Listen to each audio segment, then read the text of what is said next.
everybody. This is just a quick informative video here. Fishing Rainbow Dave Rollerson, getting prepared for these hurricanes. Common factor. It won't start. Even when it's in good shape, there's nothing wrong with it but a little dust. But it's in good shape, tires are good and all, but she just won't start. Well, we got a couple different options. We're gonna start with the basics. It won't start. Well, you guys either got a dead battery or you got an ignition issue. Most commonly, you don't. The battery more likely would be dead, so your ignition isn't working. But you got a backup pull start.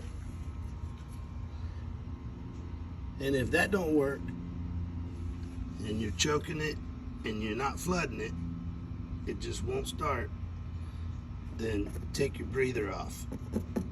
Spray some fluid in there directly into the throttle body. And if it runs, then you know you got fire. You know it runs.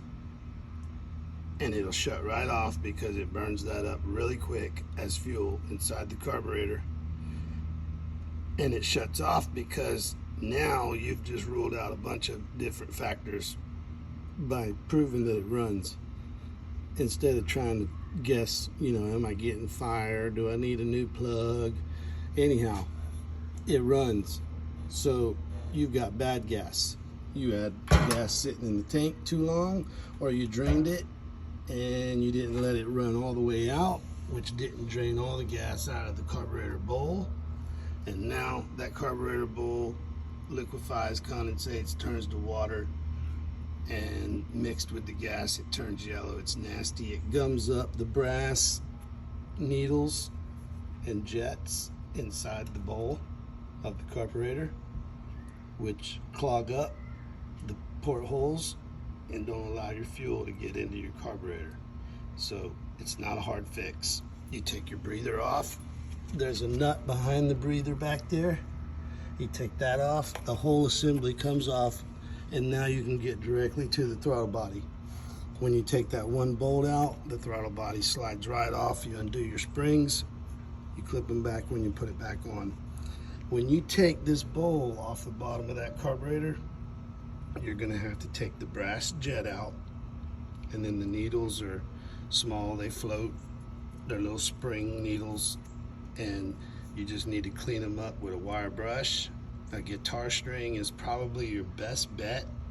The high E bottom guitar string is best to use to clean out the portholes on the jet. And then a wire brush and an air hose. You clean all that out, and then you wipe the bowl out real good of any gummed up soot, and you know it ran, and you put good fuel back in there and you put your carburetor back on. Do not rip your gasket. If you rip your gasket, abort mission and go get a new carburetor kit at whatever local hardware store you got and put a new gasket on there, because if you rip it, you're not going to get the right airflow and you're going to leak gas everywhere. It's going to be a mess. It's dangerous. Don't do that. I didn't rip mine. I put it right back on, and she wouldn't start at all, but I had ruled all those things out. And basically, guys, once I took it apart and put it back on, it wasn't anything but an issue of that. I put a new battery in it. That was with the choke. Turn the choke off. Sprays like a kit.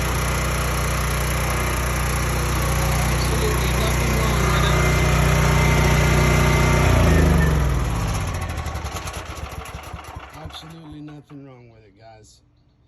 This is not a detailed video to where I showed you when I took the carburetor apart what to do, but it's really simple.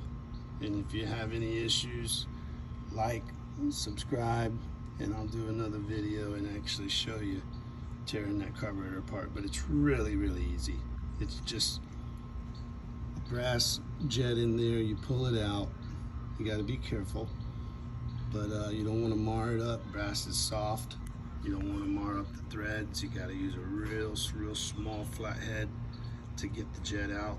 But once you get it out and you clean it real good, and then you put it back in, and you don't rip that gasket, get your breather back on, put some new fuel in there, use your shut-off switch to make sure you've cleaned out your fuel lines and that you got good flow going on. Then hook up your fuel line back to the carburetor, crank her up. Fishing Rainbow Dave Rollerson, guys. Like and subscribe.